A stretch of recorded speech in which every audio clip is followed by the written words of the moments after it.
Shalom, Tuhan Yesus sedang melihat firman Tuhan pada hari ini Sabtu tanggal 8 November 2025 yang saya dalam firman Tuhan 1 Timotius 4 ayat yang pertama hingga ayat yang ke-16. Demikianlah firman Tuhan.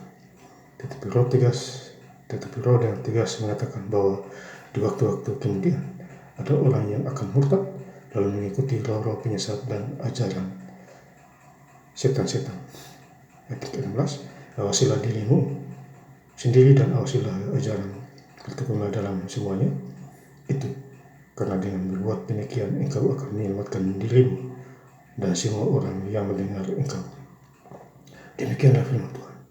Saudara-saudara sekalian saya cinta dalam Tuhan Yesus Kristus, firman Tuhan menjumpai kita semua, khususnya hari ini Sabtu tanggal 8 November 2025.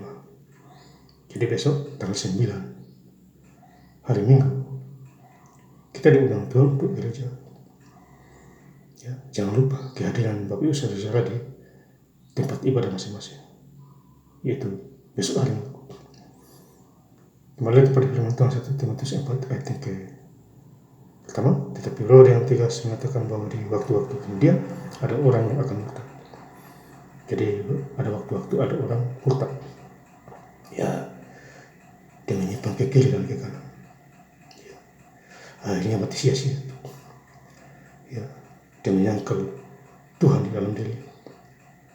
Artinya Tuhan Yesus Kristus. Murtadlah orang. Ya. Lalu mengikuti roh-roh penyesat dan ajaran-ajaran setan. Jadi dia mengikuti ajaran setan.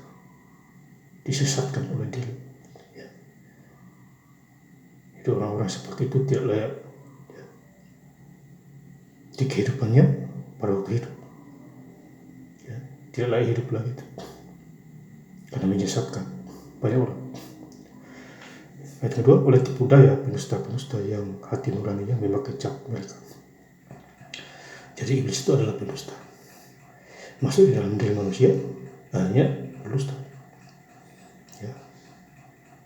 Dan memakai cap mereka. Ya. Jadi kalau kita tidak kuat di dalam Tuhan, kita pasti pendusta. Ya. Kalau iman kita lemah, gampang terpengaruh. Baca Alkitab juga susah. Ya. Gereja lancar-lancar. Ya. Tapi ada orang yang pulang gereja tidak bawa apa-apa. Ya. Karena artinya masih iri dengki, fitnah sana, fitnah sini, curiga sana, curiga sini.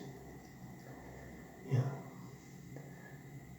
Inilah firman Tuhan yang mengingatkan kita. Ayat 4, karena semua yang diciptakan Allah itu baik, dan suatu pun tidak ada yang haram jika diterima dengan ucapan syukur.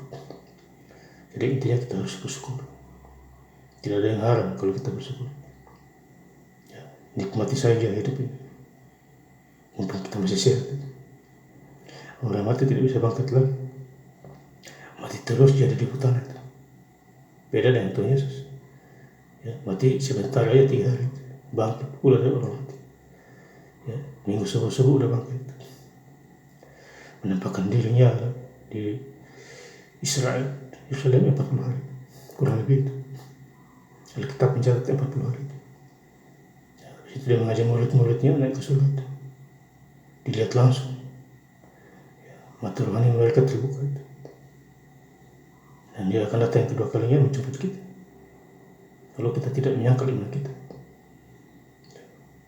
Ayat kelima, semua itu dikuduskan oleh firman Allah dan oleh doa. Jadi doa itu penting. Berdoa dan mengucap syukur. Ya. Singkat tapi jelas. Padat tapi ada intinya. Ayat ke-6, dengan selalu mengingatkan hal-hal itu kepada saudara-saudara kita, engkau akan menjadi seorang pelayan Kristus Yesus yang baik, terdiri dalam soal-soal pokok iman kita dan dalam ajaran sehat yang telah kau ikuti selama ini. Jadi kita harus dididik oleh Tuhan, firman Tuhan yang menguasai diri kita. Jadi pada waktu kita memberitakan firman Tuhan, kita tidak ditolak, kita diterima. Baik di dalam maupun di luar, di desa, di kota, di dalam gereja 2 kali kita diterima. Karena kita melatih diri kita sama seperti Rasul Paulus. dia melatih diri. Jadi pada waktu dia mengilir, dia tidak akan ditolak, diterima oleh suku-suku bangsa-bangsa. 1 Timotius 4:10, itulah sebabnya kita berjilid payah dan berjuang, karena kita menaruh pengharapan kepada Allah yang hidup, juru selamat semua manusia, terutama mereka yang percaya. Jadi kita percaya kepada Tuhan karena juru selamat kita adalah Tuhan Yesus, bukan manusia. Ya, maka itu besok kita gereja dulu. Jangan urus kerja melulu aja, hanya lupa diri. Bersamakanlah tubuhmu yang berkenan kepada Allah. Ya, itu poin penting. Ya. Bukan bagian mewahmu, bukan harta bendamu, tubuh kita. Ya. Ayat 12, jangan seorang pun menganggap engkau rendah karena engkau muda. Jadilah teladan bagi orang-orang percaya dalam perkataanmu, dalam tingkah lakumu, dalam kasih, dalam kesetiaan, dan dalam kesucian. Jadi ini adalah contoh kita harus berbuat baik. Ya. Berkata yang benar, ya, yang bisa dipercaya. Ayat 13, sementara itu sampai aku datang, bertekunlah dalam membaca kitab suci, dalam membangun dan dalam mengajar. Ya. Jadi saya bersyukur ya, baca Alkitab Kejadian 1 Wahyu, ya. Habis itu baca lagi untuk masih 3 tahun ke depan, yaitu sampai tahun 2008. Ya, Bapak Ibu sadar juga harus membaca Alkitab, jangan didiamkan saja itu. Ya, kasihan itu, rugi. Kita rugi, iblis lah yang menguntungkan. Ayat 16, awasilah dirimu sendiri dan awasilah ajaranmu, bertekunlah dalam semuanya itu, karena dengan berbuat demikian engkau akan menyelamatkan dirimu dan semua orang yang mendengar engkau. Ya, jadi ini peringatan, awasilah ajaranmu, bertekunlah dalam semua itu. Ya, jadi kita harus berawas-awas, jaga diri.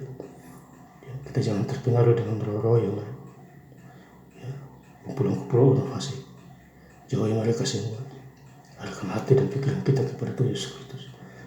Di dalam segala hal, dan saya ingin lengkap lagi bacaan firman Tuhan pada hari ini, Sabtu tanggal 8 November 2025, di 1 Timotius 4 ayat pertama hingga ayat 16. Tetapi Roh dengan tegas mengatakan bahwa di waktu-waktu kemudian ada orang yang akan murtad lalu mengikuti roh-roh penyesat dan ajaran setan-setan. Ayat 16, awasilah dirimu sendiri dan awasilah ajaran, bertekunlah dalam semuanya itu, karena dengan berbuat demikian engkau akan menyelamatkan dirimu dan semua orang yang akan mendengar engkau. Terima kasih. Yesus Kristus berkati. Haleluya. Amin.